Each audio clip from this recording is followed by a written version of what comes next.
আসসালামু আলাইকুম। আমন্ত্রণ বাংলাভিশন সংবাদে আপনাদের সাথে আছি আমি ফারহানা ত্রিনা। পবিত্র ঈদুল আজহা উপলক্ষে শুরু হয়েছে ট্রেনের অগ্রিম টিকিট বিক্রি। আজ দেয়া হচ্ছে 12 জুনের টিকিট। এবারও শতভাগ অনলাইনে টিকিট বিক্রি করা হচ্ছে। এবার আন্তনগর ট্রেনের জন্য ৩৩,৫০০ টিকিট বিক্রি করবে রেলওয়ে কর্তৃপক্ষ। এর বাইরে 25% আসনবিহীন টিকিট বিক্রি করা হবে। তবে আসনবিহীন টিকিট দেয়া হবে কাউন্টার থেকে।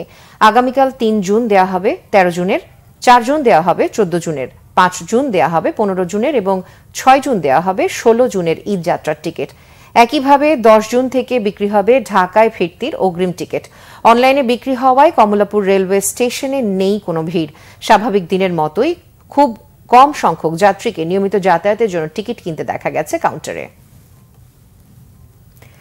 বান্দরবানের সোয়ালক ও লামার ডলুছড়িতে পুলিশের সাবেক মহাপরিদর্শক বেনজির আহমেদ, তার স্ত্রী ও মেয়ের নামে রয়েছে 100 একর জমি।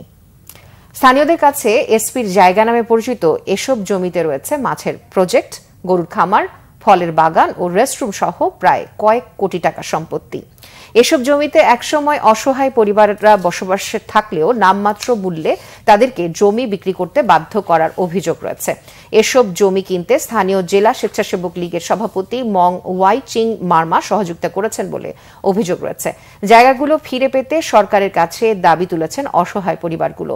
বান্দরবানের অবকাশ যাপনের জন্য বেনজির পরিবারের করা একটি দোতলা বাড়ি, এছাড়া পরিবারের নামে লামার ডলুছড়ি মৌজার টংঝিরিতে রয়েছে আরও 55 একর জমি।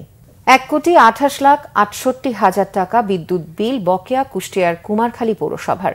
বিল আদায়ে পেরে উঠছে না বিদ্যুৎ বিভাগ। মেয়রের দাবি, প্রিপেইড মিটারে যে বিল উঠছে পোস্টপেইড মিটারের বিলগুলো সেই পরিমাণে করে দেয়ার। মেয়রের এমন দাবিকে মামাবাড়ির আবদার বলছে বিদ্যুৎ বিভাগ। এই পরিস্থিতিতে পৌরসভার বিদ্যুৎ সংযোগ বিচ্ছিন্ন করে অবরুদ্ধ হয় বিদ্যুৎ বিভাগের লোকজন। পরে নির্বাহী ম্যাজিস্ট্রেটের হস্তক্ষেপে মুক্ত হন তারা। কুষ্টিয়া থেকে হাসান আলী রিপোর্ট। বিদ্যুৎ বিল বকেয়া নিয়ে চরম উত্তেজনা কুষ্টিয়ার কুমারখালীতে। 1,28,68,000 টাকা বিদ্যুৎ বিল বকেয়া থাকায় কুমারখালী পৌরসভার কার্যালয় সহ ভবনের 6টি প্রিপেড মিটারের সংযোগ বিচ্ছিন্ন করে দেয় ওজো পার্টিকো। এ নিয়ে বিদ্যুৎ বিভাগের কর্মকর্তা কর্মচারীদের সঙ্গে পৌরসভার মেয়র, কাউন্সিলর ও তাদের সহযোগীদের বাকবিতণ্ডা হয়। পৌরসভার জন্মলগ্ন থেকে বকেয়ার দায়িত্ব নিতে চান না মেয়র। তার দাবি, বিদ্যুৎ বিভাগকে যে টাকা দেওয়া হয়েছে তাতে উল্টো পৌরসভাই বিদ্যুৎ বিভাগের কাছে টাকা পাবে। বর্তমান প্রিপেড মিটারে প্রতি মাসে যে বিল হচ্ছে একই হারে আগের পোস্টপেড মিটারের বিল করে দেওয়ার দাবি তার। এ বিষয়ে ক্যামেরার সামনে কথা বলতে রাজি হননি তিনি। নিউজ না করতেও বলেন, এটা নিউজ করার মতো না। বিলের রেট নিয়ে একটা সমস্যা ছিল, সেই সমস্যার কারণে আমরা বিল দিতাম না। ঠিক আছে, বিল দিতাম না মানে বকেয়াটা। আর এখন রানিং যেটা সেটা আমাদের প্রিপেড মাধ্যমে চলতেছে। এই বকেয়াটা আমরা বলছি যে আপনারা একটা সমন্বয় করে দেন। এখনকার যেভাবে আমরা প্রিপেড বিল দিচ্ছি, এই প্রিপেড বিলের আলোকে আপনারা আগের বিলগুলো সংশোধন করে দেন। প্রিপেড নেওয়ার কারণে যে সমস্যাটা সৃষ্টি হয়েছে তখনই আমরা বন্ধ করি, যখন দেখলাম যে না আমরা বেশি দিয়ে ফেলেছি, বিল বেশি চলে গেছে, সেজন্য আমরা বন্ধ করছি। তবে মেয়রের দাবিকে মামার বাড়ির আবদার মনে করছেন এই বিদ্যুৎ কর্মকর্তা। বিলের তারতম্য তো হবেই স্বাভাবিক। আপনি তখন সাশ্রয়ী হননি, লোড ছিল বেশি। এখন যেহেতু সাশ্রয় হয়েছেন, লোড কমাইছেন, এখন তো বিল কম হবে, এটাই তো স্বাভাবিক।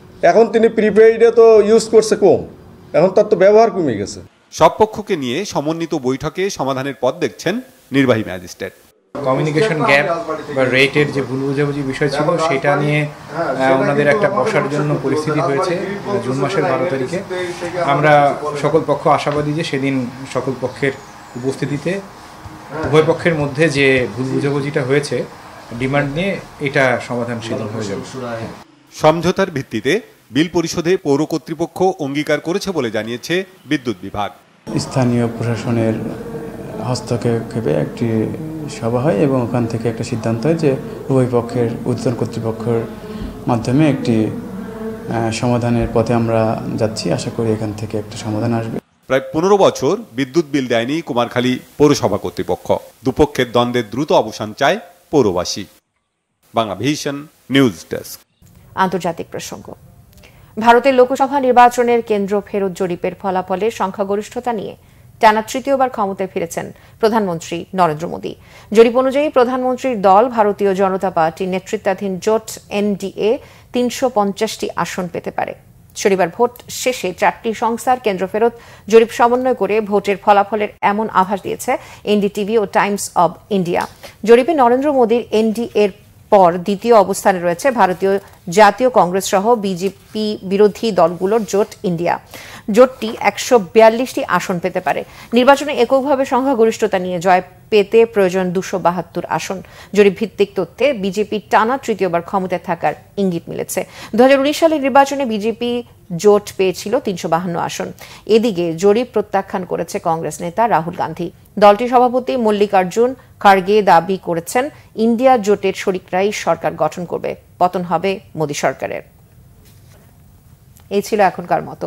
পরের সংবাদ বেলা 12টায় দেখার আমন্ত্রণ রইল। এছাড়া বাংলাভিশন সংবাদ সংশ্লিষ্ট অনুষ্ঠান দেখতে ভিজিট করুন www.babynews24.com ও facebook.com/banglavisionnews এবং সাবস্ক্রাইব করুন youtube.com/banglavisionnews। ধন্যবাদ এতক্ষণ সাথে থাকার জন্য।